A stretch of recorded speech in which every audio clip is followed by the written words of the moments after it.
Hi, this is Bastiaan. We're going to take a quick look at a bird game. So the bird starts off with 1 f4. 1 f4 serves as to create a safe haven for the knight on f3 because there are no pawns that can pass by and attack. Also, it limits black's opening options because e5 can no longer be played unless black wants to play a gambit because of pawn takes pawn. So the most likely opening for black will be either 1d5 or 1e6.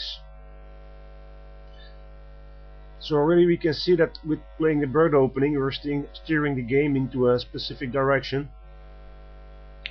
Black plays e6, knight f3, overprotecting e5,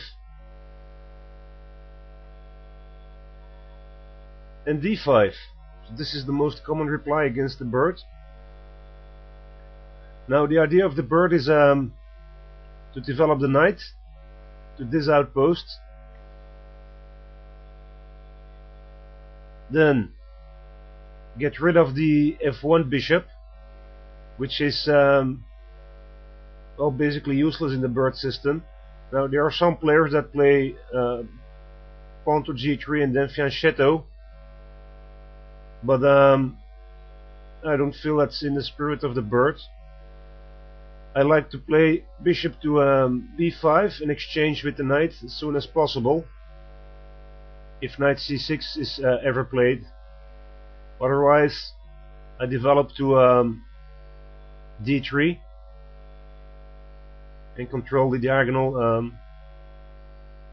the b1 h7 diagonal. The rook is very important in the bird system, queen as well, either as an attacker or as a sacrifice. And the black bishop is important as well because it's going to be fianchettoed and apply more pressure on a kingside assault.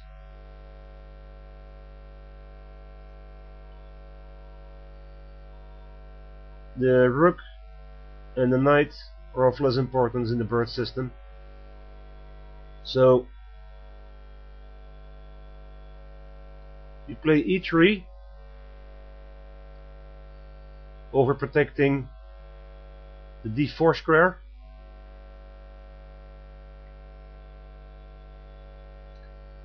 and c5. So black is trying to take control of the center, but white is actually preventing a center advance and concentrating on the flank attack.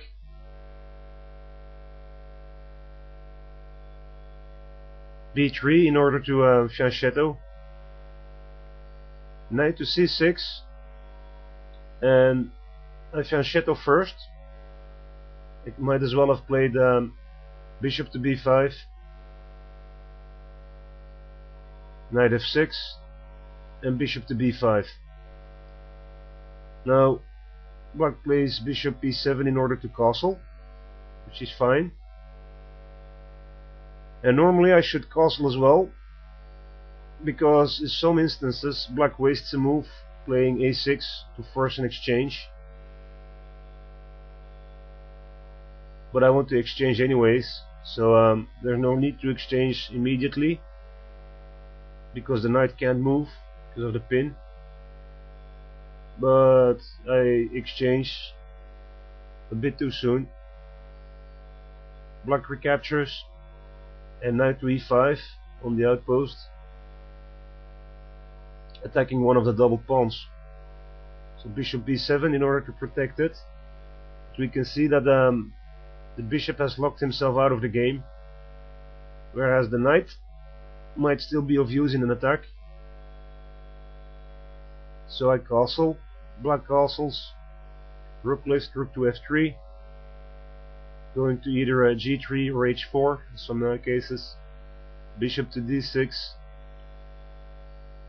rook h3, and bishop takes to get rid of the knight, and it seems logical enough because now this bishop is free to move onto an open diagonal because it's no longer needed to protect the c6 pawn. Bishop retakes, so the bishop wants to keep control of the diagonal.